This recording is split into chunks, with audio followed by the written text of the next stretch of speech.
আমরা যারা ব্যবসা বাণিজ্য করি, ব্যবসা বাণিজ্যের মধ্যে যারা ব্যবসা বাণিজ্য আমরা করি, বর্তমান যদি জরিপ চালানো হয় 95% ব্যবসায়ীরা দেখবেন বিভিন্ন সুদ, বিভিন্ন মিথ্যার সাথে জড়িত থাকে। থাকে কি থাকে না? কঠিন হুঁশিয়ারি এসেছে যারা ব্যবসা বাণিজ্য করে। দেখবেন অনেক ব্যবসায়ী আছে বলে সারাদিন বলে আপনি আমার প্রথম কাস্টমার, আপনি আমার কি প্রথম কাস্টমার, আপনাকে দিয়ে আমার যাত্রা শুরু।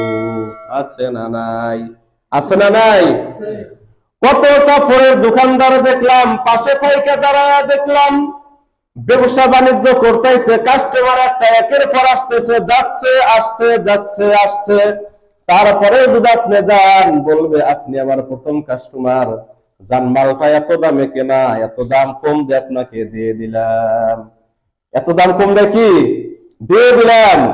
এরকম ভাবে যদি আপনি ব্যবসা বাণিজ্য করেন, এই ব্যবসা বাণিজ্য সবগুলা হারাম অর্থে রূপান্তরিত হয়ে যাবে।